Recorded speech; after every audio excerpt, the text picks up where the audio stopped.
हम अपनी क्लास की शुरुआत क्वेश्चंस के डिस्कशन से कर रहे हैं जो लास्ट टाइम में दिए गए थे।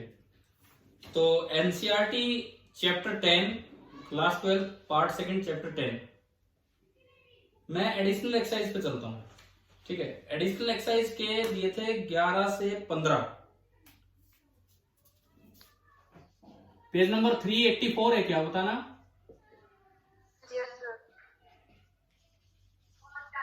Page number 384 and question number 11 to 15। एक बार हम इनके डिस्कशन पे आते हैं। क्या 11th हो गया? क्या करवा दिया था कल? करवाया तो नहीं था। 11th बताओ आपका हुआ कि नहीं हुआ?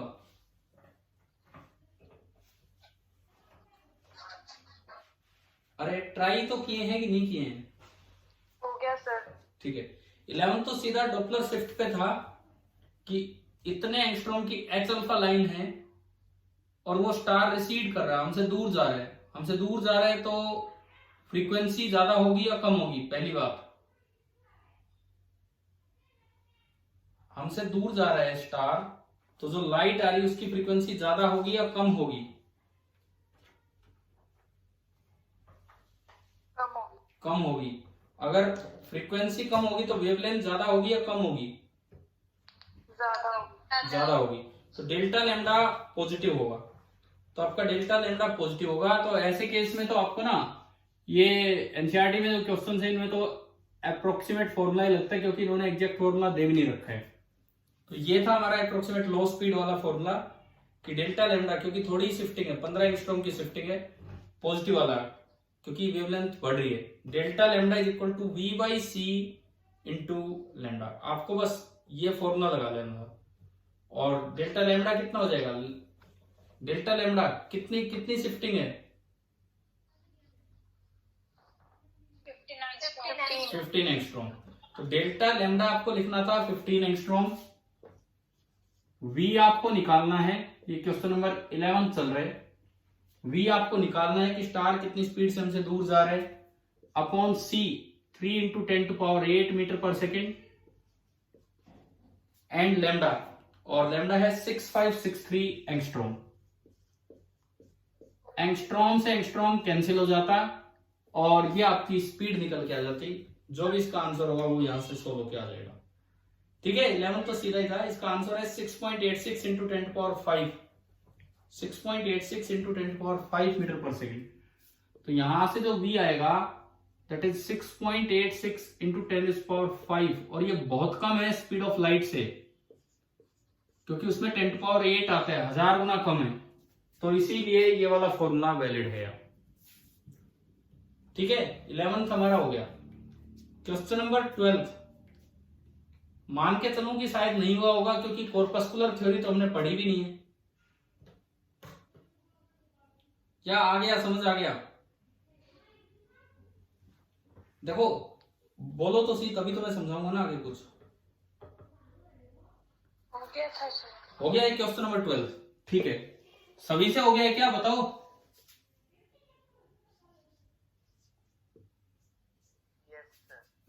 देखिए, कॉर्पस्कुलर थ्योरी का इसमें जिक्र है। हमने एक चीज पढ़ी थी कि कॉर्पस्कुलर थ्योरी में डेंसर मीडियम में अगर लाइट एंटर करेगी तो जो स्पीड है वो बढ़ जाती है। पढ़ा था कि नहीं हमने? है ना? तो कॉर्पस्कुलर थ्योरी जो पार्टिकल नेचर, जिसमें कॉर्पस्कल्स को पार्टिकल माना गया था, उसमें यूं माना गया है कि जब भी कोई लाइट रेयरर से डेंसर मीडियम में जाएगी, जब भी कोई लाइट रेयरर से डेंसर मीडियम में जाएगी, तो उसमें यूं माना गया, देखो ये रेयरर मीडियम है और ये डेंसर मीडियम है। जैसे ही कोई कॉर्पस्कुलर पार्टिकल्स, कॉर्पसल्स आ रहे हैं, ये कॉर्पसल्स आ रहे हैं, जैसे ये डेंसर मीडियम में एंटर करेंगे तो पिछले मीडियम में जो इस पे फोर्स लग रहे थे, पिछले मीडियम पे इस पे दो फोर्स लग रहे थे, एक tangential to the interface and एक परपेंडिकुलर टू द इंटरफेस। एक tangential to the interface and एक परपेंडिकुलर टू द इंटरफेस। तो कॉर्पस्कुलर थ्योरी कुछ ऐसी थी कि जैसे ये पार्टिकल दूसरे मीडियम में एंटर करेगा, डेंसर मीडियम में, टेंजेंशियल फोर्स पे कोई फर्क नहीं पड़ता। जो इंटरफेस के टेंजेंशियल फोर्स है वो तो सेम रहता है, लेकिन जो नॉर्मल फोर्स है, डेंसर मीडियम नॉर्मल फोर्स को बढ़ा देता है। जो नॉर्मल फोर्स है वो थोड़ा बढ़ जाता है पहले से, ये इक्वल रहता है लेकिन ये बढ़ जाता है। रेयर में जाओगे तो नॉर्मल फोर्स कम हो जाएगा। देखो पहली बात, फोर्स बढ़ गया तो रिजल्टेंट फोर्स किधर हो गया, थोड़ा नॉर्मल की तरफ ज्यादा हो गया या दूर हो गया, नॉर्मल की तरफ। ठीक है ना, ये फोर्स थ्योरी थी पूरी। तो ये कॉर्पसल की चलने की डायरेक्शन चेंज हो जाएगी, कॉर्पसल की चलने की डायरेक्शन चेंज होगी। दूसरी बात, रिजल्टेंट फोर्स अभी पहले जितना ही है कि रिजल्टेंट फोर्स ज्यादा है। रिजल्टेंट फोर्स देखो, कॉर्पस्कुलर थ्योरी फोर्स की टर्म्स में थी। आपने यहां एक नॉर्मल बनाया, आपने यहां एक नॉर्मल बनाया। पहले एफ रिजल्टेंट जो था, पहले जो एफ रिजल्टेंट था that was equal to under root of f normal square plus f tangential square. अब जो नया एफ रिजल्टेंट है this is equal to under root of f normal dash square plus f tangential square. F tangential तो same है, ये बढ़ गया, इसका मतलब एफ रिजल्टेंट डैश ज्यादा है एफ रिजल्टेंट से, है ना भाई, ये बात आ गई समझ। ठीक है, और जैसे ही फोर्स बढ़ेगा स्पीड बढ़ जाएगी। यानी कि इस मीडियम में अगर मैं कहूं बाई चांस में इस मीडियम को एयर या वैक्यूम बोल दूं तो वहां स्पीड सी है और यहां स्पीड v है। इसका मतलब जो v है वो बड़ी होगी है, या यूं कहें ये v1 है v2 है, तो v जो है वो उस मीडियम की स्पीड से ज्यादा होगी। ये रीजन था कि कॉर्पस को देखो, इस सवाल ने अगर आपसे सवाल हुआ तो सॉल्यूशन पढ़ के ही हुआ होगा, या वैसे भी कोई आइडिया लगा था इसका कि क्या है क्या नहीं है? 1 मिनट और लगा दीजिए। बताओ, सॉल्यूशन पढ़ के ही ये समझ में आया था या अपने आप हो गया था ये वाला सवाल, ये क्वेश्चन? सॉल्यूशन पढ़ के ही समझ आया होगा। मतलब इस क्वेश्चन की इंपॉर्टेंस ये है कि इसने हमें कॉर्पस्कुलर थ्योरी के बारे में थोड़ा बहुत बताया, क्या है क्या नहीं है। और मैं थोड़ा क्लियर कर रहा हूं इस तरह से। अब ये देखो, ये एंगल ऑफ इंसिडेंस, ये एंगल ऑफ रिफ्रैक्शन, जब आप रेयर टू डेंसर आ रहे हो तो आर कम है आई से। क्या ये बात सही है कि नहीं, बताओ, क्या अभी भी ये बात सही होती है कि नहीं? है ना। लेकिन जो गलत बात है वो ये है, क्या इसमें स्पीड ज्यादा होती है? नो सर, नहीं होती। ये बात गलत थी। हालांकि न्यूटन ने एक्सप्लेन कर दिया था, न्यूटन ने उस पूरी थ्योरी को जब एक्सप्लेन किया, थ्योरी तो किसी और ने दी थी डेस्क्रेट ने, लेकिन न्यूटन ने उसको एक्सप्लेन कर दिया था, ढंग से चीजें फोर्स की टर्म्स में समझा दी थी। अब जो इनका स्नेल्स लॉ था ना, इनका स्नेल्स लॉ क्या था, इधर की speed c into sine of इधर वाला angle sine i is equal to उधर की speed v into sine r। उन्होंने स्नेल्स लॉ नाम नहीं था उस समय इसका, बाद में ठीक होके बनाया स्नेल्स लॉ। तो उनका रूल इस तरह था और उनके रूल में रिफ्रैक्टिव इंडेक्स इस तरह से डिफाइन नहीं हो रहा था, c इधर की स्पीड v उधर की स्पीड। जबकि आजकल जो स्नेल्स लॉ है, क्या उसमें मीडियम में स्पीड ऊपर आती है कि नीचे आती है? आजकल जो स्नेल्स लॉ होता है, जब इधर का रिफ्रैक्टिव इंडेक्स लिखते हैं तो उसमें इस मीडियम की जो स्पीड है ऊपर आती है कि नीचे आती है? नीचे आती है। पर इनका ये लॉजिक था इसके पीछे, क्या बोले भाई प्रोडक्ट सेम है तो एक चीज ज्यादा होगी तो दूसरा कम होगा। इनके अकॉर्डिंग v ज्यादा थी, इनके अकॉर्डिंग v ज्यादा थी। अच्छा, v ज्यादा है तो बदले में इसको छोटा होना पड़ेगा, इसको छोटा होना पड़ेगा तो साइन आर जो छोटा होगा तो आर भी छोटा होगा। अच्छा, एक्सपेरिमेंटली ये दिख रहा था, स्पीड एक्सपेरिमेंटली मेजर नहीं हो रही थी, स्पीड एक्सपेरिमेंटली मेजर नहीं हो रही थी, लेकिन एंगल दिख रहे थे। तो उन्हें ये पता था कि आर छोटा है और ये उन्होंने इक्वेशन बना रखी, आर छोटा है तो साइन आर भी छोटा है, और जब साइन आर छोटा है तो इसका और इसका प्रोडक्ट जो होगा वो सेम होगा, तो बदले में v बड़ा होगा। तो ये उनकी थ्योरी थी जिसमें एक पार्ट थोड़ा सा गलत था कि ये जो स्पीड कम ज्यादा वाला पार्ट है ये गलत था। तो कॉर्पस्कुलर थ्योरी समझ आ गई किस तरह की उनकी इक्वेशन थी, स्नेल्स लॉ टाइप इक्वेशन जो गलत थी। ठीक है, चलिए हम अगले पे चलते हैं 13 पे। भाई ये भी ना याद रखना, कॉर्पस्कुलर थ्योरी पे भी हो सकता है कभी कोई सवाल बना के पूछ लिया जाए, तो इस 12th क्वेश्चन बड़ा इंपॉर्टेंट है आपके लिए। अलग से तो सिलेबस में नहीं लिखा होता है कॉर्पस्कुलर थ्योरी, लेकिन फिर भी आपको ये एग्जाम्पल, ये चीज समझ आ जानी चाहिए। ठीक है, अब एक बार ये सवाल पूरा पढ़ते हैं। Explain how corpuscular theory predicts the speed of light in a medium to be greater than the speed of light in vacuum. तो इन्होंने देखो कैसे दिखाया इन्होंने, माना कि V ग्रेटर देन C है, क्यों? फोर्स के मेथड से। क्या ये एक्सप्लेनेशन समझ आ गई फोर्स वाली, है ना? उसके बाद is the prediction confirmed by the experimental determination of speed of light in water. बताओ क्या ये सही थी कि स्पीड वाटर में ज्यादा होगी एयर से, वैक्यूम से? नहीं। यस सर क्यों कह रहे हो? नो सर, एक्सपेरिमेंटल डिटरमिनेशन में ये कंफर्म नहीं हुआ, इससे अपोजिट मिला। आगे लिखता है if not which alternative picture is consistent. तो फिर जब लाइट की कॉर्पस्कुलर थ्योरी फेल हुई तो लाइट का कौन सा नेचर आया था जिससे ये चीज सही प्रूव हुई? हाँ, हाइजेन प्रिंसिपल। तो प्रिंसिपल का नाम है, nature means wave nature, corpuscular theory means particle nature माना जा रहा था। लेकिन उसमें ये वाली बात गलत थी, ये वाली बात गलत थी, तो ये स्नेल्स लॉ टाइप फॉर्मूला जो है ये भी गलत हो गया था। स्नेल ने तो सही करके दिया था, और इस चीज को सही करवाने का काम किया था वेव पिक्चर ने, पार्टिकल पिक्चर से ये एक्सप्लेन नहीं हो पाया था। तो क्वेश्चन नंबर 12 एक बड़ा अच्छा सवाल है, समझ आ गया होगा आप सभी को, है ना? ठीक है, अब मैं आता हूं 13 पे। ये सारे ही सवाल ना बड़े इंपॉर्टेंट थे, एक एक चीज याद रखने लायक है जो ये बता रहे हैं। क्वेश्चन नंबर 13 वेवफ्रंट थ्योरी पे एक अच्छा क्वेश्चन। ये बताओ ये हुआ कि नहीं हुआ आपसे? नहीं हुआ सर। नहीं हुआ तो 13 देखिए। 13th क्वेश्चन कहता है, मैं अभी भी यार मुझे लग रहा है क्या सभी बच्चों ने ट्राई कर लिए है कि आज भी कुछ ऐसे बैठे हैं अभी? ठीक है,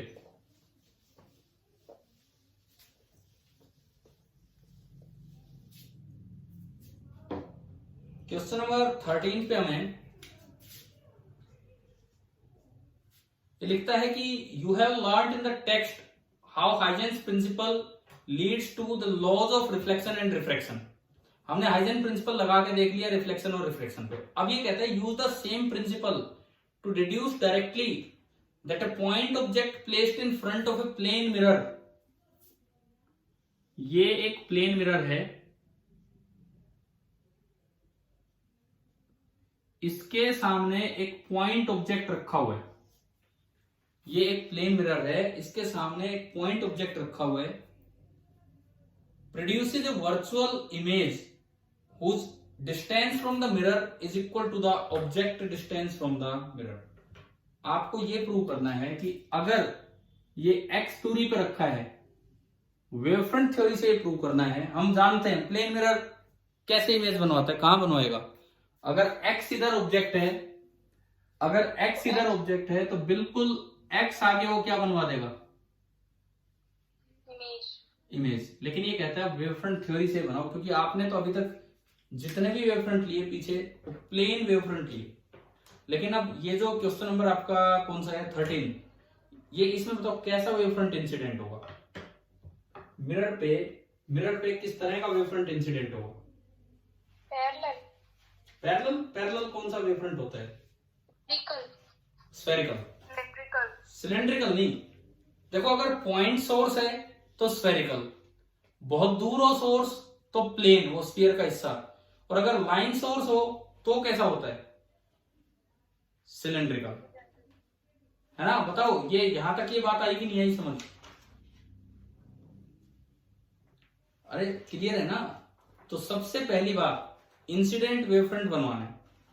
मान लो जो रिफ्लेक्टिंग सरफेस है मैं उसको नाम दे रहा हूं कैपिटल एक्स कैपिटल वाई, और मैंने लिख दिया कि जो एक्स वाई है, x why this is your reflecting surface. हमें ये नहीं पता, ये हमें बनाना है, ये नहीं पता कि भाई कहां इमेज बनेगी, वेवफ्रंट से बनाना है। ओ मैंने बोला है पॉइंट सोर्स, ओ जो है this is a point source, ये हमने माना। सबसे पहले इंसिडेंट वेवफ्रंट बताओ कैसे बनाए? कैसे बनेगा इंसिडेंट वेवफ्रंट पॉइंट सोर्स से?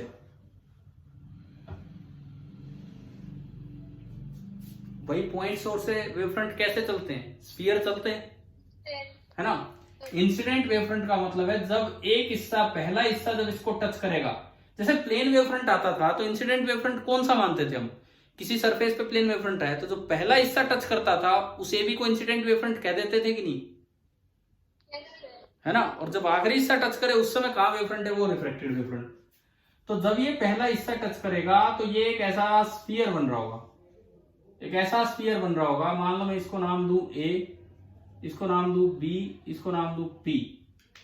तो मेरा जो ए पी बी बना, ए पी बी जो बना, this is incident spherical wavefront जिसका की सेंटर है ओ पे। Incident spherical wavefront centred at O. आप बताओ क्या यहां तक समझ आ गया कि नहीं? ये सब तो बस गिवन इंफॉर्मेशन इतनी ही है, ये लगा लो गिवन इंफॉर्मेशन इतनी ही है।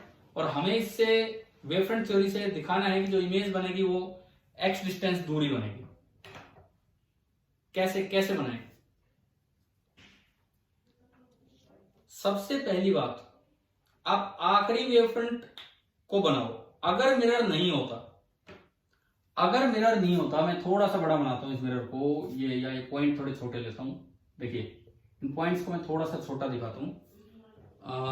ये मैंने बोला ए बी, और ये पॉइंट है ए, ये पॉइंट है बी, और ये एक्स, और मिरर को थोड़ा बढ़ा लेते हैं।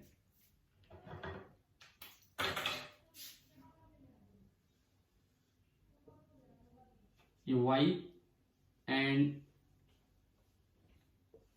ये है आपका x।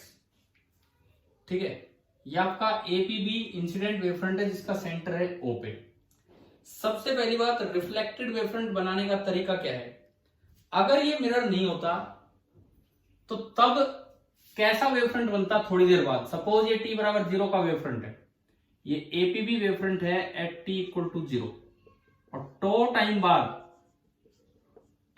बाद वो जो आखिरी पॉइंट्स है वो भी वहां पहुंच गए हैं। वो जो आखिरी पॉइंट्स हैं टो टाइम बाद वो एनर्जी भी यहां जा चुकी है, टो टाइम बाद ये एनर्जी भी यहां जा चुकी है। ये डिस्टेंस भी सी टो होगी, ये डिस्टेंस भी सी टो होगी, और इसी तरह से ये एनर्जी भी कुछ आगे जा चुकी होगी सी टो। दिख रहा है क्या? मैं जो रेड कलर से दिख रहा हूं, नजर होगा आ रहा है, हल्का बन रहा है थोड़ा। ठीक है, तो अगर मिरर नहीं होता तो टो टाइम पे वेवफ्रंट ऐसा बनता कि नहीं बनता? बताओ। हाँ भाई, ये वाली बात आ रही है समझ में कि अगर मिरर नहीं होता तो टो टाइम पे जो वेवफ्रंट बनता वो ये बनता। मैं इसको नाम दे देता हूं सी डी, और इसको कुछ एल बोल दिया मैंने, मैं वैसे रैंडमली बोल रहा हूं भाई ये सिंबल तो।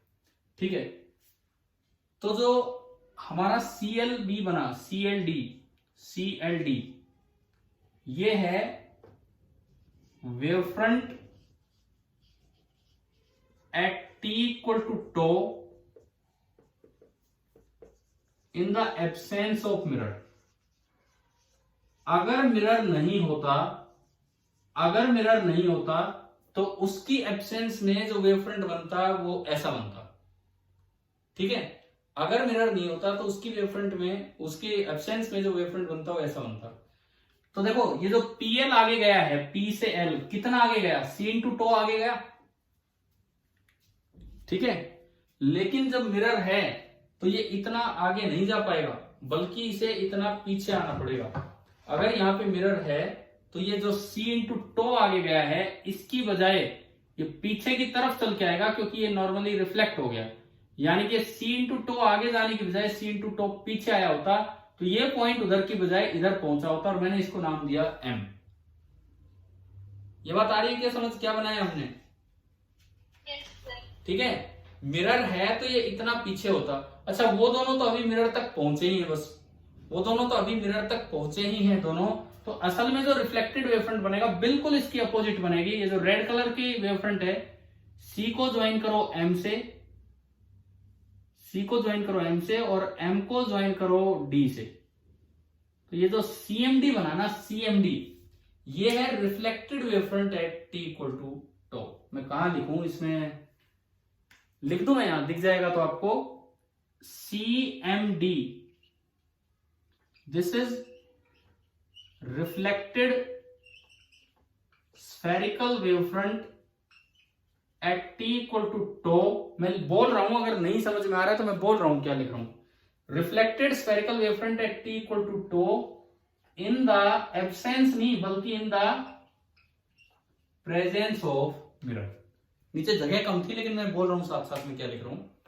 मैंने जो अभी बनाया है CMD, that is the reflected spherical wavefront in the presence of mirror, और ये बिल्कुल उसका अपोजिट बनेगा, बिल्कुल उस P का अपोजिट जो उधर बनता वेवफ्रंट कैसा, उसकी मिरर की एब्सेंस में बिल्कुल ही उससे अपोजिट बनेगा। पहले तो ये बताओ क्या इस क्वेश्चन के डायग्राम आपको क्लियर हो गए हैं कि नहीं? ठीक है, ये जो दो आर्क है ना, ये जो दो आर्क है CLD, arc CLD and arc CMD, ये तो था इन द एब्सेंस ऑफ मिरर, और ये बना है इन द प्रेजेंस ऑफ मिरर। ये जो दो आर्क हैं, यहां अगर मैं मिरर के रिस्पेक्ट में देखता हूं तो these two arcs are symmetrically located. ये जो दो आर्क्स हैं, these two arcs are symmetrically located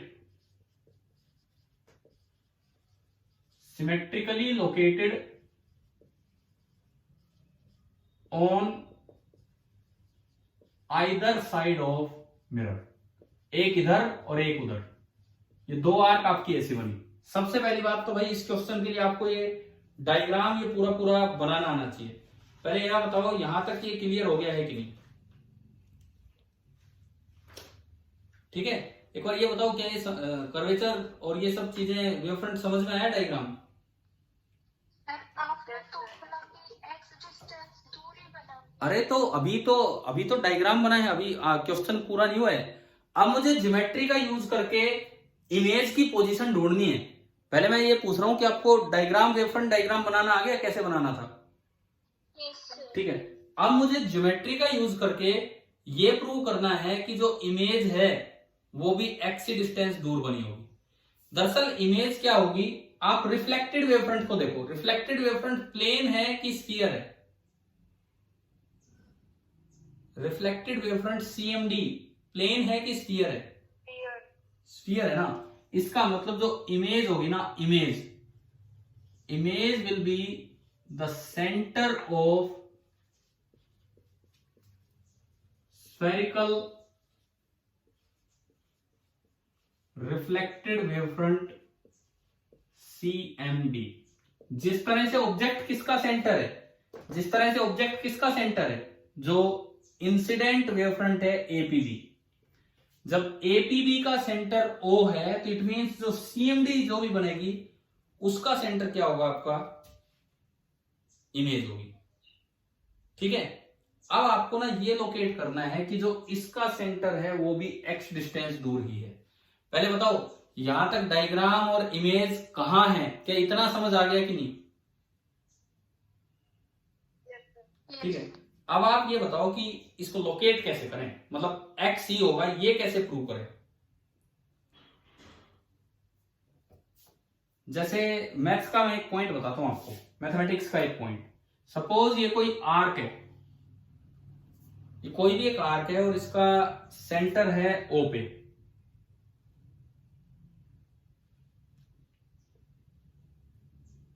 ये इसका सेंटर है, ठीक है। मैंने इस आर्क को नाम दिया AB। ये इन दोनों को मैंने ज्वाइन कर दिया, ये एक AB आर्क है। तो अगर मैं O से इसके मिड पॉइंट को ज्वाइन करूं, let this point be P and this point be L, मैं ज्योमेट्रिकल पॉइंट पे जा रहा हूं। तो क्या आपने कभी 10th तक ये टर्म पढ़ी है, सेगिटा ऑफ आर्क? ये जैसे ये APB पढ़ा है क्या, ये वर्ड पढ़ा है कि नहीं पढ़ा है बताओ? नहीं पढ़ा है तो सुनो, ये आर्क है, ये सेंटर है, सेंटर से आपने परपेंडिकुलर डाला और इन दोनों को ज्वाइन कर दिया, तो ये जो PL है ना, PL, इसको बोलते हैं सेगिटा ऑफ एन आर्क। ठीक है, किसी भी आर्क पे कोई भी एक सर्कुलर आर्क है, इसको मैंने ज्वाइन कर लिया AB, O से मैंने एक परपेंडिकुलर डाल दिया इस ज्वाइन वाले पॉइंट पर, वो आगे गया P पे, तो जो PL पार्ट है, PL पार्ट, उसको बोल देते हैं हम सेगिटा ऑफ एन आर्क। और PL जो होता है, PL की जो वैल्यू होती है that is nearly equal to AL square upon 2 times PO। Nearly equal to A L square upon 2 times PO. एक बार इस पर ध्यान दो, मैथमेटिकल पॉइंट है, सिंपल ज्योमेट्रिकल पॉइंट है जो मैं अभी आपको बता रहा हूं। This is equal to A L square, मतलब ये आधा हिस्सा, अपॉन 2 टाइम्स पीओ। पीओ इसका रेडियस।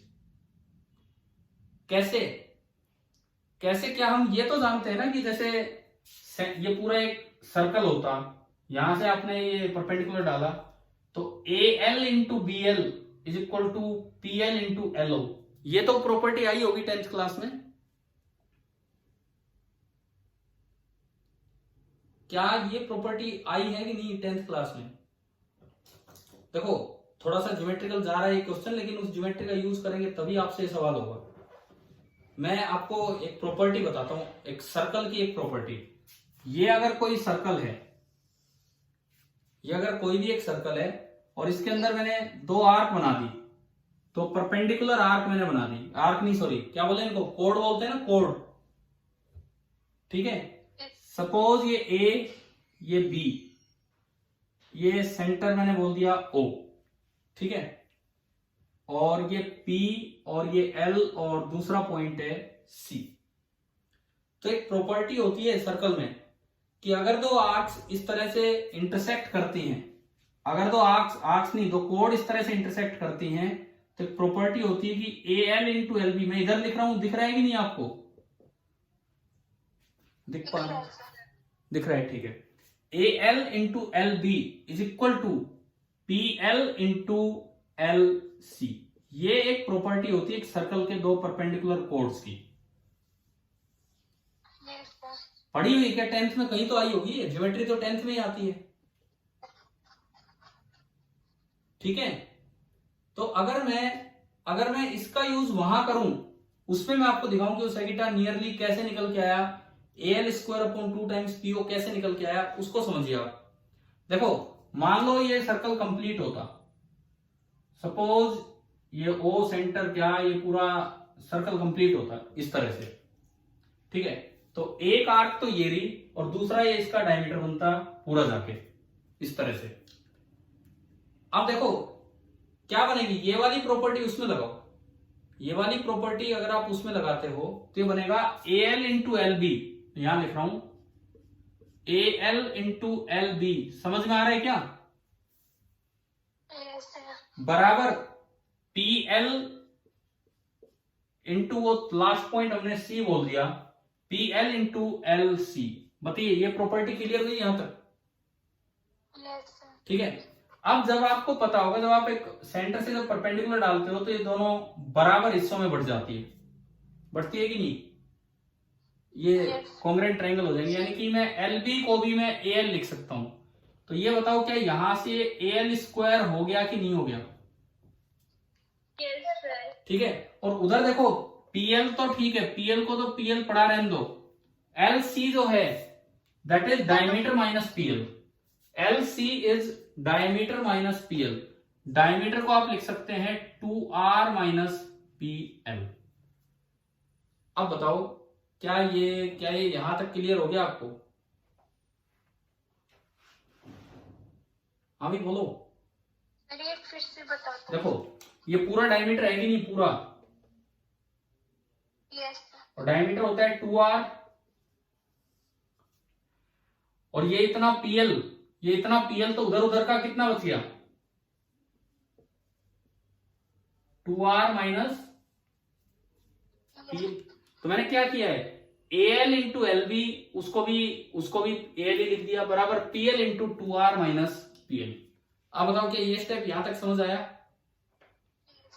ठीक है, मैंने अगला स्टेप दिखाया तो ये बना AL square is equal to PL into 2R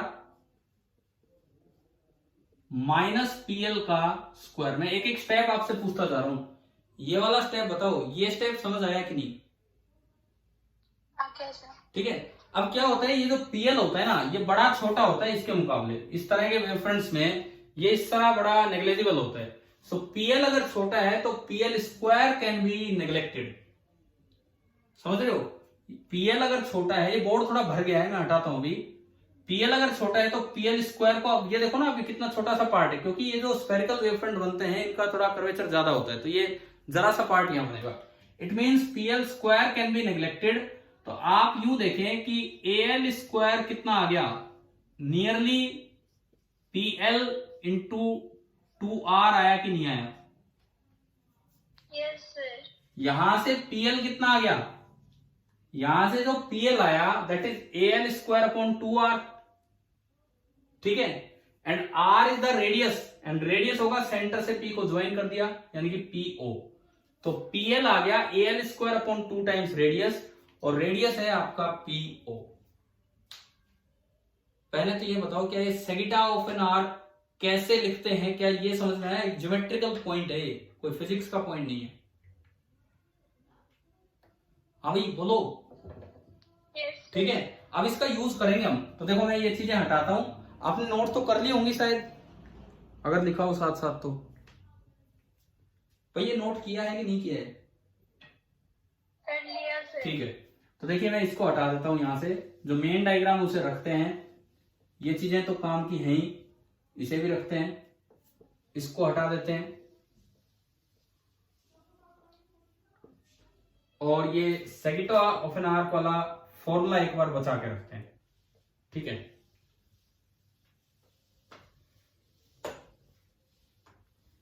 अब देखो, अब हम अपने इस प्रूफ की तरफ आते हैं कि ये जो सीएमडी आर्क बनी है, सीएमडी, इसका जहां भी सेंटर होगा वही दरअसल हमारी इमेज होगी। सीएमडी जो आर्क बन रही है, सीएमडी आर्क, हमें नहीं पता इसका सेंटर कहां होगा, जहां भी इसका सेंटर होगा दरअसल वो इमेज होगी। इसकी लोकेशन अगर y है तो मुझे ये प्रूव करना है कि y is equal to x, ये वाली चीज हमें प्रूव करनी। सबसे पहली बात इसमें देखो, नाम पे ध्यान देना, एक कर्वेचर है एपीबी और एक कर्वेचर है सीएमडी। एक एपीबी है और एक सीएमडी है, क्या दोनों का कर्वेचर सेम है कि नहीं? Yes, sir. क्योंकि सीएमडी जो है वो जस्ट इसकी सिमेट्रिक इमेज है। इधर देखो, कर्वेचर की मैं बात कर रहा हूं, मुड़ाव, curvature of APB, this is same as curvature of CLD, क्योंकि दोनों का सेंटर एक ही है। एपीबी और सीएलडी दोनों का सेंटर है O। ये बात आ रही है समझ में? ठीक है। और हमने अभी कहा था कि ये जो दो आर्क्स यहां पे बनी हैं, ये जो दो आर्क्स यहां पे बनी है, ये दोनों बिल्कुल सिमेट्रिक आर्क हैं with respect to the mirror. लिखी थी ना मैंने, लाइन मिटा दी वहां से, बोला था ये सिमेट्रिकली लोकेटेड है on either side of the mirror, वो लाइन हटा दी वहां से। ठीक है, इसका ये मतलब है कि इसका कर्वेचर और जो सीएमडी का कर्वेचर है वो दोनों सेम होंगे। This is same as curvature of CMD. APB और सीएलडी का कर्वेचर तो इसलिए सेम है, दोनों का सेंटर कॉमन है O, और सीएलडी और सीएमडी दोनों सिमेट्रिकली लोकेटेड है विद रिस्पेक्ट टू मिरर, इसलिए उन दोनों का भी जो कर्वेचर, जो मुड़ाव है, वो बिल्कुल सेम होगा। क्या ये बात समझ आ गई है कि नहीं? Yes, sir. ठीक है, तो यहां से मैं अगर कुछ फॉर्मूले, कुछ रिलेशंस लेंथ में बनाना चाहूं, लेंथ में अगर मैं कुछ रिलेशन बनाना चाहूं, तो आप ये देखो, ये पीएम है, ये भी सी इंटू टो है, जो एसी है वो भी सी इंटू टो है, और जो बीडी है वो भी आपका सी इंटू टो है। तो क्या मैं ये लिख सकता हूं कि PM is equal to A C is equal to B D, क्योंकि ये सारे के सारे वैल्यूज कितनी हैं, सी इंटू टो। ये वाली बात तो लेंथ से समझ आई गई होगी। ठीक है, अब आप ये सेगिटा वाली पॉइंट लगा के दिखाओ। सबसे पहले आर्क सीएलडी पे आ पाओ। सीएलडी दिख रही है आपको? हाँ भी बताओ, आर्क सीएलडी जो मैंने रेड कलर से बनाई है, क्या वो नजर आ रही है? Yes, sir. तो इसमें आप अगर पीएल लिखना चाहो, पीएल बताइए सेगिटा ऑफ एन आर्क वाले फॉर्मूले से क्या बनेगा? P square upon 2x.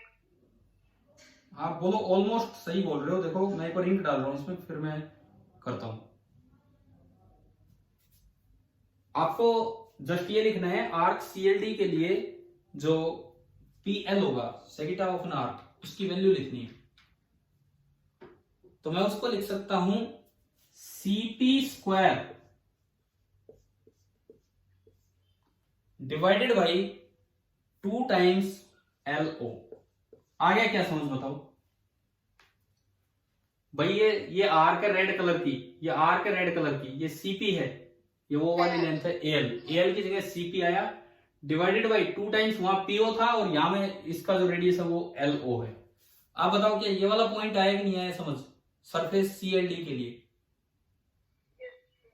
अब आप सीएमडी के लिए लिखवाओ यही चीज, सीएमडी के लिए, सरफेस सीएमडी के लिए ये चीज लिखवाओ, क्या बनेगी।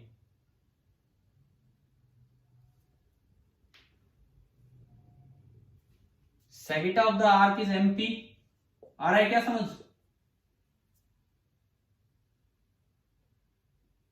आर्क में देखो जो सीएमडी आर्क है MP that is equal to CP square upon, बोलो क्या आएगा, 2 टाइम्स एम आई। बोल दीजिए भाई ये वाला, ये दो इक्वेशन समझ में आ रही है कि कैसे बनाई है। देखो सीएमडी आर्क को देखो, सीएमडी आर्क ये उसकी वो सीधी लेंथ है और ये सेंटर से ज्वाइन किया, तो ये सेगिटा ऑफ द आर्क है, C into two, sagitta of the arc is MP, this is equal to CP into PD, वो दोनों बराबर होती है तो सीपी का स्क्वायर अपॉन, वहां से बचता है 2 टाइम्स इसका रेडियस, और इसका रेडियस है एम आई। बताइए कि यहां तक समझ आ गया।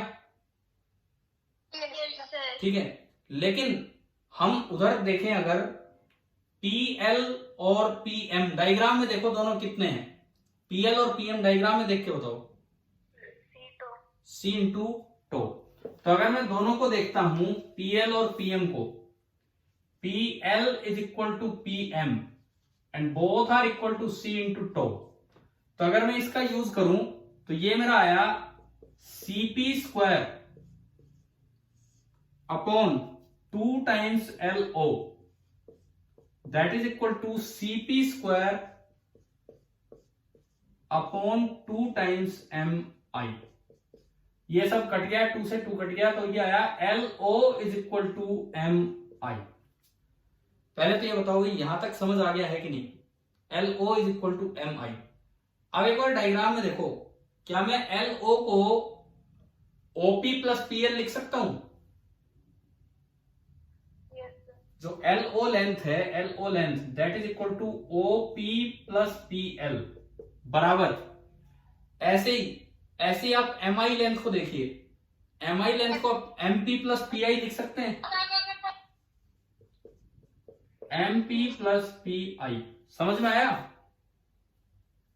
ठीक है, अब मैं सबकी वैल्यूज पुट करता हूं।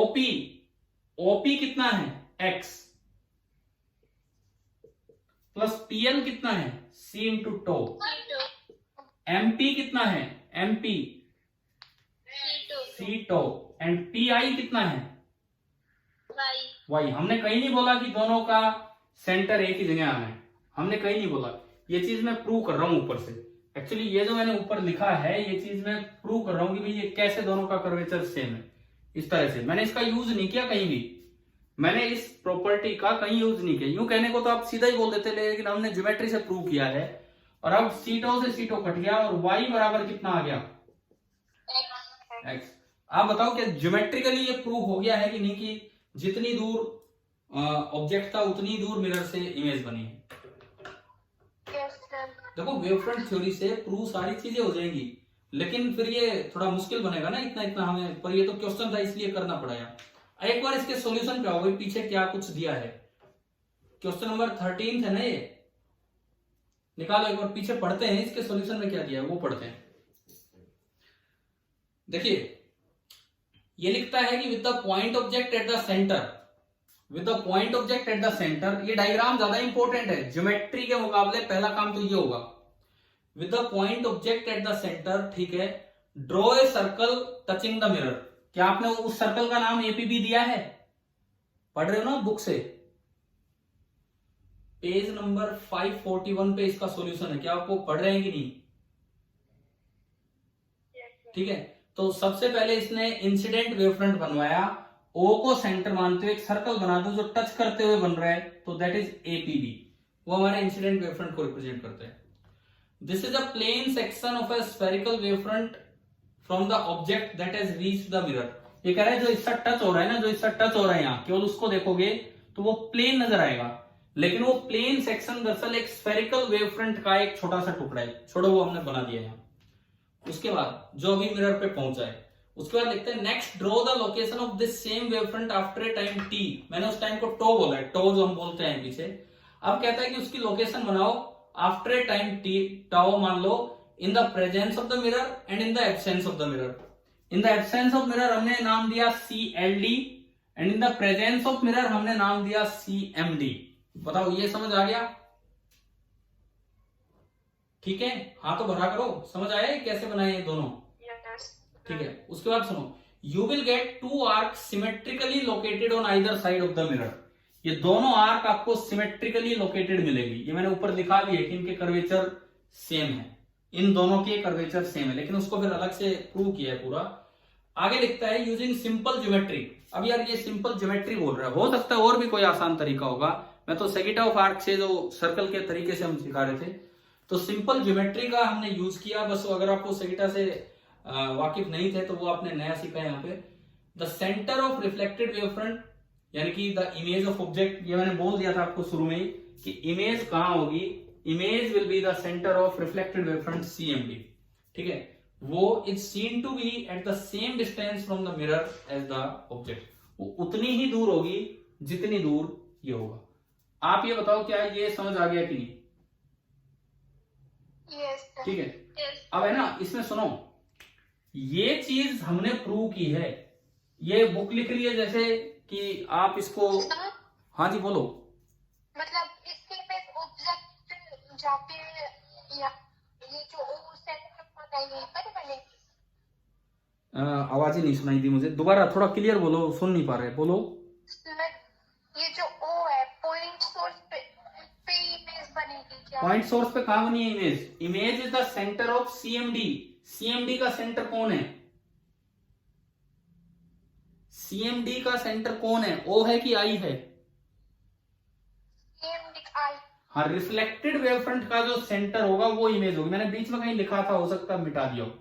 रिफ्लेक्टेड वेवफ्रंट का सेंटर है वो इमेज होगी। अच्छा, अब दूसरी बात सुनो, अगर आप इस सेगिटा ध्यान ना रहे आपको, ये तो एग्जैक्ट प्रूफ है, तो आप ना थोड़ा इसका यूज कर लो। इसका यूज कर लो कैसे? आप बोल दो कि भाई arc CMD and arc CLD they are symmetric. लेकिन अब वो तो फिर डायरेक्ट हो गया। अगर वो सिमेट्रिक हैं, अगर वो सिमेट्रिक है तो दोनों का रेडियस क्या होगा? सेम होगा। अगर वो सिमेट्रिक हैं तो दोनों का रेडियस सेम होगा। अब देखो, CMD का रेडियस तो है MI एंड CLD का रेडियस है LO। अगर आप सिमेट्रिक बोलते हो तो आप सीधा लिख सकते हो LO is equal to MI, और आप देखिए ये यहां पे पहुंच गया। मतलब ये जो सेगिटा ऑफ आर्क का यूज करके मैंने प्रूव किया है कि ये दोनों आर्क सिमेट्रिक हैं। क्या समझ आ रहा है क्या? बताओगे? एक मिनट, एक अच्छा सवाल था, थोड़ा ज्योमेट्री का भी अच्छा सा यूज है। उस सिंपल ज्योमेट्री को थोड़ा सा कॉम्प्लेक्स बनाया सेगिटा और इनका यूज करके। अगर आप इन चीजों से बचते या याद नहीं रहता तो आप सीधा लिखते कि भाई this both the arcs are symmetrically located about the mirror, so we can assume that कि इनका रेडियस सेम है। अगर इनका रेडियस सेम है तो LO बराबर MI, एंड देन तो फिर आप यहीं से कर ही दोगे। बट अगर ज्यादा अच्छा होता है, आपको ये पूरा मैथमेटिकल प्रूफ आता है, तो आप ऐसे करते। अभी बताओ क्वेश्चन नंबर 13 क्लियर हो गया कि नहीं हुआ? चलिए 14 पे देखो। आज जो हमारा क्लास का 1 घंटा था वो डिस्कशन में ही जा रहा है, क्योंकि अच्छे सवाल हैं ये मैं मान के चलूं कि पहले 3 सवाल तो आपके हो गए, एडिशनल से शुरू के जो शुरुआती 3 दिए थे। क्या उनमें तो कोई डाउट नहीं है ना किसी भी बच्चे को पहले 3 में? No sir. ठीक है, अब सुनो, क्वेश्चन नंबर 14 भी बड़ा अच्छा सवाल है। सीधे ऑब्जेक्टिव क्वेश्चन इन पे बन के आ सकते हैं सीधे। लेट अस लिस्ट 14 पढ़ी अपनी किताब से। Let us list some of the factors which could possibly influence the speed of wave propagation. हम लाइट वेव की बात कर रहे हैं क्योंकि नीचे इसने जो सवाल पूछा है वो लाइट के बारे में पूछा है। तो ये कहता है कि हम कुछ फैक्टर्स आपको बता रहे हैं जो संभवतः इन चीजों पे डिपेंड करती है स्पीड ऑफ लाइट। कौन कौन से फैक्टर? 5 फैक्टर दे रहे हैं। देखो, नेचर ऑफ सोर्स कैसा है। दूसरा, डायरेक्शन ऑफ प्रोपेगेशन कि लाइट इधर गई कि इधर गई, हॉरिजॉन्टल गई, वर्टिकल गई। तीसरा, मोशन ऑफ सोर्स चल रहा है कि नहीं चल रहा है। चौथा, उसी में बन रहा है मोशन ऑफ ऑब्जर्वर चल रहा है कि नहीं चल रहा है। फिर अगला बनेगा वेवलेंथ एंड अगली बनेगी इंटेंसिटी।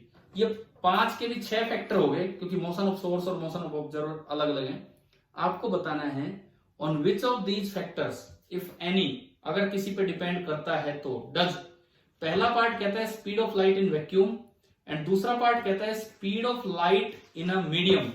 देखो, दोनों में बड़ा डिफरेंस है। आइंस्टाइन की स्पेशल थ्योरी ऑफ रिलेटिविटी में इन तथ्यों को उजागर किया गया है कि इनमें बड़ा डिफरेंस है। तो आपको यह बताना है कि speed of light in vacuum इनमें से किस फैक्टर पे डिपेंड करती है and speed of light in medium इनमें से किस फैक्टर पे डिपेंड करती है। सबसे पहले मैं आता हूं speed of light in vacuum. Einstein की स्पेशल थ्योरी ऑफ रिलेटिविटी जो 1905 में दी थी, उसका एक पोस्टुलेट है। 2 पोस्टुलेट थे, उनमें से एक पोस्टुलेट है, बड़ा इंपॉर्टेंट अजम्पशन है आइंस्टाइन का। क्या? कि speed of light in vacuum is a universal constant. It does not depend on any parameter related to source or observer or medium or the relative motion between the source and observer. Speed of light के बारे में हो सकता है शुरुआत जब हुई optics की, हमने कभी डिस्कस किया हो। लाइट चलती है सी स्पीड से, वैक्यूम में है ये मीडियम में नहीं है, वैक्यूम में है। लाइट चलती है सी स्पीड से और उसके पीछे कोई भाग ले सी स्पीड से, मान लो अगर पॉसिबल हो, तो क्या उसके लिए लाइट की स्पीड 0 हो जाएगी या सी ही रहेगी? सी रहेगी। बताया था ना मैंने शायद कभी कि सी प्लस सी भी सी होगा। सी से लाइट आ रही है और सी से ऑब्जर्वर आ जाए तो 2c नहीं होगी, अब भी कितनी होगी? सी ही होगी। यानी कि speed of light in vacuum, ये ध्यान रखना, इन वैक्यूम, मीडियम में नहीं। वैक्यूम में वो यूनिवर्सल कांस्टेंट होती है, ना तो वह सोर्स के किसी बात पे डिपेंड कर रही होगी, ना ऑब्जर्वर की किसी बात पे, ना मीडियम की किसी बात पे, और ना सोर्स और ऑब्जर्वर की किसी बात पे, मतलब रिलेटिव मोशन पे। क्या ये पॉइंट आ गया समझ में? पहले का आंसर ठीक है। अब एक बार पीछे 10.14 का ए का आंसर पढ़ते हैं पहले हम। 10.14 का ए देखिए, the speed of light in vacuum is a universal constant. पहुंच गए हो ना आप जहां पे मैं हूं, page number 541। Speed of light in vacuum is a universal constant independent of all the factors listed. ऊपर जो भी 5 फैक्टर दिए गए उनमें किसी पे डिपेंड नहीं करेगी and anything else. In particular not the surprising fact. अब ये सरप्राइजिंग फैक्ट क्या कह रहा है कि it is independent of the relative motion between the source and observer. C plus C भी सी ही होगा, सी माइनस सी भी सी होगा। मींस ऑब्जर्वर चल रहा है, सोर्स चल रहा है, उनके बीच में कैसा ही मोशन हो, स्पीड ऑफ लाइट जो होगी, फ्रीक्वेंसी ऑफ लाइट डिपेंड करेगी। डॉपलर इफेक्ट पढ़ के आए हम। फ्रीक्वेंसी डिपेंड करेगी, वेवलेंथ डिपेंड करेगी, लेकिन वैक्यूम में स्पीड ऑफ लाइट डिपेंड नहीं करेगी सोर्स और ऑब्जर्वर के रिलेटिव मोशन पे। This fact is a basic axiom of Einstein special theory of relativity. Einstein, जिसके लिए आइंस्टाइन बड़े फेमस हुए थे। क्या आइंस्टाइन को नोबेल प्राइज इसके लिए मिला था, इस थ्योरी के लिए? किसके लिए मिला था आइंस्टाइन को Nobel prize? Photo electric effect को एक्सप्लेन करने में उन्होंने जो फोटोन थ्योरी दी थी उसके लिए आइंस्टाइन को नोबेल प्राइज दिया गया। तो देखो, ये सवाल कहीं ना कहीं ऑब्जेक्टिव में बन के आ सकता है, तो आप ये ध्यान रखना। नोबेल प्राइज की बात नहीं कर रहा मैं, इस क्वेश्चन की बात कर रहा हूं कि वैक्यूम में स्पीड ऑफ लाइट बिल्कुल इंडिपेंडेंट है हर फैक्टर से, फिक्स है 299,792,458 मीटर पर सेकेंड, यूनिवर्सल कांस्टेंट। पहला पार्ट हो गया, ठीक है। अब देखो बी पार्ट में ये कहता है कि भाई इनमें से speed of light in medium की अगर मैं बात करूं, जैसे ग्लास में, वाटर में, तो किस पे डिपेंड करेगी? एयर को तो हम वैक्यूम ही मान लेते हैं लाइट के लिए, है ना। मैंने डॉपलर इफेक्ट में बताया कि एयर को तो आप नियरली वैक्यूम की तरह मान के चलो। तो यहां किन पे डिपेंड करेगी? आ जाओ आप आंसर पे आओ, और फैक्टर याद रखने हैं फॉर ऑब्जेक्टिव क्वेश्चंस। आंसर पे आइए, या फिर बोर्ड एग्जाम 1-1 नंबर के जो सवाल होते हैं। देखो, dependence of speed of light in a medium मिल गया। पीछे 5 पार्ट का अलग अलग आंसर है। पहला does not depend on nature of source. भाई सोर्स कैसा है इस पे बिल्कुल डिपेंड नहीं करेगी कि लाइट सोर्स सिलेंड्रिकल है या मींस किस तरह का कैसा भी सोर्स हो। Wave speed is determined by the properties of medium of propagation. ये कहता है कोई भी वेव हो, कोई भी वेव, आगे लिख रहा है कि किसी भी तरह की वेव की आप बात करो, साउंड वेव, वाटर वेव या लाइट वेव जिस पे सवाल है, कभी भी किसी भी वेव की स्पीड नेचर ऑफ सोर्स पे डिपेंड नहीं करती है। सोर्स एक बार वेव को जनरेट कर दे, अब वेव को चलाने का काम मीडियम का है, वो नेचर ऑफ सोर्स पे उस वेव की स्पीड कभी भी डिपेंड नहीं करेगी। आपने वो पढ़ी ईएम वेव, ईएम वेव की स्पीड आप पढ़ के आए हो, किसी भी मीडियम में उसकी स्पीड होती है under root mu naught mu R epsilon naught epsilon R. पढ़ा है कि नहीं बताओ ये फॉर्मूला, है ना। म्यू नॉट और एप्सिलॉन नॉट तो कांस्टेंट्स हैं, म्यू आर और एप्सिलॉन आर किस पे डिपेंड करते हैं दोनों, किसकी प्रॉपर्टी है दोनों, मीडियम। अब जी उसमें सोर्स एक्सरे का बिठा रखा हो, चाहे वो सोर्स इंफ्रारेड वेव का बिठा रखा हो, सबके सोर्स अलग अलग है, हमने पढ़ा था, सबके लिए स्पीड सेम होगी। जब तक मीडियम वाटर है तो म्यू आर और एप्सिलॉन आर पुट कर दिया, ग्लास है तो ये पुट कर दिया, यानी कि एक मीडियम में सारी ईएम वेव्स सेम स्पीड से चलेगी। ठीक है, सवाल आ जाए एक प्रिज्म है, एक प्रिज्म है, उसमें से एक विजिबल लाइट चल के जा रही है और एक बार उसमें से इंफ्रारेड रे चल के जा रही है, एक बार उसमें से एक्सरे चल के जा रही है उसी प्रिज्म में से, तो क्या तीनों की स्पीड अलग अलग होगी या सेम होगी? सेम होगी। ठीक है, सोर्स के नेचर पे कभी डिपेंड नहीं करेगा। पहला पार्ट हम याद करेंगे। दूसरा, independent of direction of propagation for isotropic media. अगर मीडियम हर डायरेक्शन में एक जैसा है, जिसको आइसोट्रोपिक मीडियम बोल देते हैं, तो मीडियम की प्रॉपर्टी हर तरफ सेम है, फिर चाहे लाइट इधर जाए, चाहे लाइट उधर जाए, चाहे लाइट ऊपर जाए, अगर मीडियम आइसोट्रोपिक है तो लाइट की स्पीड या किसी भी वेव की स्पीड हर डायरेक्शन में सेम रहेगी। और अगर एनाइसोट्रोपिक मीडियम है तो यूं कहेंगे कि जैसे मीडियम ही अलग हो गया, इधर अलग मीडियम है, इधर अलग, तो वहां पे लाइट की स्पीड डिपेंड कर जाएगी। तो ये दूसरे का सवाल भी पहले जैसा ही आंसर दे रहा है कि ये मीडियम पे ही डिपेंड कर रही है। आ गया ना समझ में? ठीक है, तीसरे का आंसर बड़ा इंपॉर्टेंट है हमारे लिए, तीसरे का आंसर बड़ा इंपॉर्टेंट है। जब लाइट वेव मीडियम में चलेगी तो उसकी जो स्पीड है वो सोर्स के मोशन पे तो डिपेंड नहीं करती है मीडियम के रिलेटिव पे, पर डिपेंड करेगी किस पे? ऑब्जर्वर का मोशन कैसा है रिलेटिव टू द मीडियम। ये तीसरा पॉइंट बड़ा इंपॉर्टेंट है। जब लाइट वेव किसी मीडियम में चलेगी, जब लाइट वेव एक मीडियम में चलती है तो उसकी जो स्पीड होगी वो मोशन ऑफ सोर्स पे डिपेंड नहीं कर रही कि सोर्स मीडियम के रेस्पेक्ट में मूव कर रहा है कि नहीं, लेकिन उसकी स्पीड मोशन ऑफ ऑब्जर्वर पे डिपेंड करेगी कि ऑब्जर्वर मीडियम के रेस्पेक्ट में मूव करता है या नहीं करता है। तीसरा पॉइंट मिल गया क्या आपको? बुक में पढ़ रहे होगे नहीं वहां से? ठीक है, देखो दोबारा से सुन लो। वैक्यूम में तो लाइट की स्पीड ना सोर्स के मोशन पे डिपेंड करती है ना मीडियम के मोशन पे डिपेंड करती है, ना ऑब्जर्वर के मोशन पे डिपेंड करती है। लेकिन मीडियम की अगर मैं बात करूं तो जो लाइट की स्पीड होगी सोर्स के मोशन से इंडिपेंडेंट रहेगी, लेकिन अगर ऑब्जर्वर चल रहा है तो वहां C+C नहीं होगा, वहां C+C नहीं होगा, बल्कि ऑब्जर्वर मूव करेगा तो उसके रेस्पेक्ट में लाइट की स्पीड अलग हो जाएगी। वो लाइट की तरफ जा रहा होगा, लाइट उसकी तरफ आ रही तो हो सकता है उसे ज्यादा स्पीड दिखे, सेम डायरेक्शन में चल रहा होगा तो हो सकता है उसे कम स्पीड दिखे। ठीक है, तो ये कॉन्सेप्ट थोड़े थोड़े रिलेटिविटी में आते हैं कि कैसे मीडियम में देखना होता है, कैसे वैक्यूम में, लेकिन हम यहाँ इनके रिजल्ट्स याद करें, हमारे काम का वही है। तो तीसरा पॉइंट सबसे इंपॉर्टेंट पॉइंट है, क्या याद हो जाएगा ये पॉइंट? एक बार मैं फिर से बोल देता हूं, speed of light in vacuum वो ना तो मोशन ऑफ सोर्स पे डिपेंड करती है ना मोशन ऑफ ऑब्जर्वर पे, लेकिन speed of light in medium source के मोशन से तो इंडिपेंडेंट है कि सोर्स मीडियम के रिलेटिव चल रहा है कि नहीं, लेकिन ऑब्जर्वर मीडियम के रिलेटिव चलता है तो उस पर डिपेंड करेगी। ठीक है, फोर्थ फैक्टर क्या है? उन्होंने पूछा कि क्या वेवलेंथ पे डिपेंड करती है, तो आप बताओ जब मीडियम स्ट्रॉन्ग आता है, डेंस आता है, तो क्या वेवलेंथ छोटी हो जाती है कि नहीं? फ्रीक्वेंसी सेम है, वेवलेंथ कम होगी तो क्या वहां स्पीड भी कम हो जाती है कि नहीं? है ना।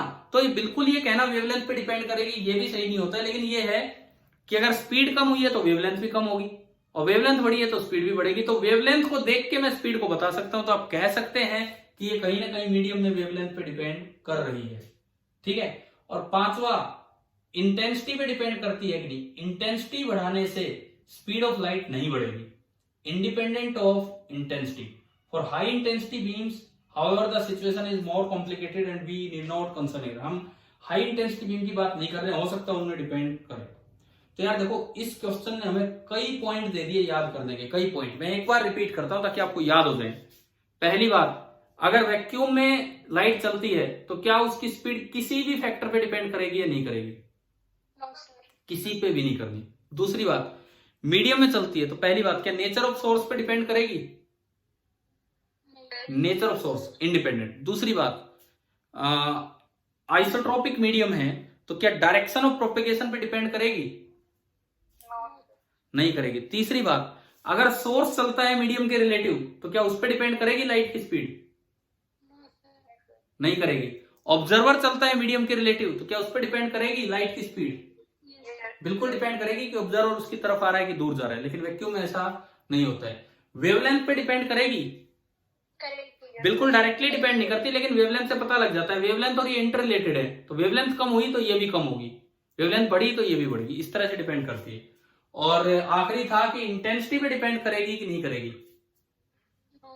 इंटेंसिटी पे डिपेंड नहीं करेगी अगर लो इंटेंसिटी बीम है। तो अगर हाई इंटेंसिटी बीम है तो उनके बारे में हमसे सवाल नहीं पूछा जाएगा। तो ये वन वर्ड टाइप आंसर्स हैं। क्या आप ये अपनी कॉपी में नोट कर लेंगे ना ये सारे पॉइंट? ठीक है, जरूरी है ये ऑब्जेक्टिव क्वेश्चंस के लिए भी और बोर्ड के 1 मार्क क्वेश्चंस के लिए भी। अच्छा भाई, एक और सवाल बच गया। देखो पूरा 1 घंटा तो आज हाँ जी बोलो। ये जो लाइट की स्पीड एम्पलीट्यूड पे डिपेंड करेगी?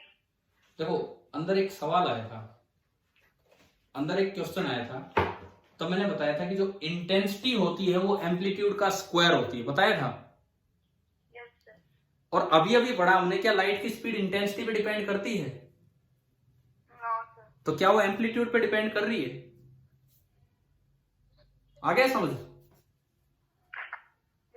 ठीक है, एम्पलीट्यूड पे डिपेंड नहीं करती है for low amplitude. High intensity high amplitude वालों में थोड़ा सा फर्क हो जाता है, उन पे हम अभी नहीं जाते हैं, उन सारे पॉइंट्स पे। देखो आज की क्लास में 11th क्वेश्चन डिस्कशन में टाइम नहीं लगा। 12th में कॉर्पस्कुलर थ्योरी के बारे में आपने थोड़ा फोर्स मेथड सीखा एक नया। 13th में कंस्ट्रक्शन सीखा और फिर ज्योमेट्रिकली सेगिटा और ये सब पढ़ा। 14th में कई अच्छे फैक्टर्स पढ़े जो 1 मार्क क्वेश्चन या सीधे ऑब्जेक्टिव बन के आ सकते हैं। और 15th क्वेश्चन मैं अभी तो सीधा रिजल्ट आपको बताता हूं। 15वां सवाल क्या है कि जो डॉपलर फॉर्मूला है फॉर फ्रीक्वेंसी शिफ्ट, एक सिचुएशन है सोर्स रेस्ट पे है, मीडियम ऑब्जर्वर चल रहा है। एक सिचुएशन है ऑब्जर्वर रेस्ट पे, सोर्स चल रहा है, और दोनों केस में वेलोसिटी ऑफ अप्रोच सेम है। तो ये वो बात है कि डॉपलर इफेक्ट सिमेट्रिकल है कि नहीं है। तो आप इसके रिजल्ट याद रखो, एटलीस्ट रिजल्ट याद रखो। बताओ साउंड का डॉपलर इफेक्ट सिमेट्रिकल था या एसिमेट्रिकल? एसिमेट्रिकल था, ठीक है ना। लाइट का मैंने क्या बताया था, अगर किसी मीडियम में लाइट चलेगी साउंड की तरह, जैसे साउंड को मीडियम की रिक्वायरमेंट, अगर किसी मीडियम में लाइट चलेगी तो डॉपलर इफेक्ट कैसा होगा? एसिमेट्रिकल होगा। लेकिन अगर वैक्यूम में चलती है, और एयर को भी मैं वैक्यूम की तरह ट्रीट कर सकता हूं फॉर लाइट, वैक्यूम में चलती है तो फिर डॉपलर इफेक्ट कैसा हो जाएगा वहां पे? सिमेट्रिकल। एटलीस्ट आप इसका रिजल्ट याद रखें, इसकी और डिटेल्ड एक्सप्लेनेशन आपसे नहीं पूछी जाएगी। क्या इतना समझ में आ गया है कि नहीं?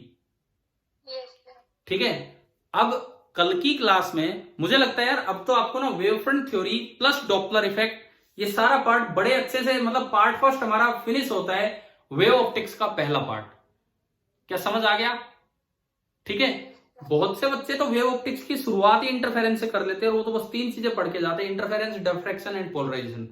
ऑब्जेक्टिव क्वेश्चन भी आते हैं वेव फ्रंट पे बन के, और बोर्ड में तो 5 नंबर तक का सवाल आता है वेव फ्रंट थ्योरी पे, पूरे 5 नंबर तक का, कि हाइजेन प्रिंसिपल दो और फिर उससे प्लेन वेव का रिफ्लेक्शन और रिफ्रैक्शन समझाओ, बन गए 5 नंबर। आराम से आपको पूरा एक्सप्लेन करना है।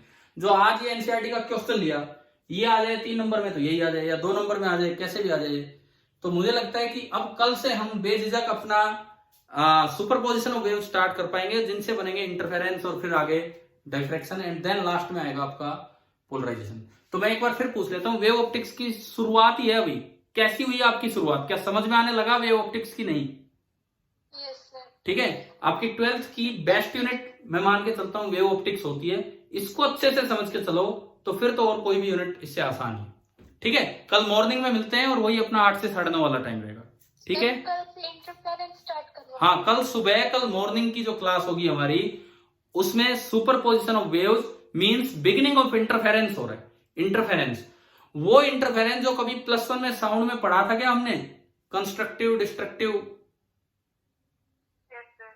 थोड़े नोट्स होंगे आपके पास +1 के इंटरफेरेंस के, कोहेरेंट वेव्स, कोहेरेंट एडिशन। मैं रिपीट करूंगा, मैं सब कुछ बताऊंगा, लेकिन मैं आपको एक बार पहले इसलिए बता रहा हूं, आप अगर थोड़ा पढ़ के आना चाहें तो कल तक वो चीजें देख के आ सकते हैं। कल सुबह मिलते हैं हम 8 बजे। ठीक है, थैंक यू।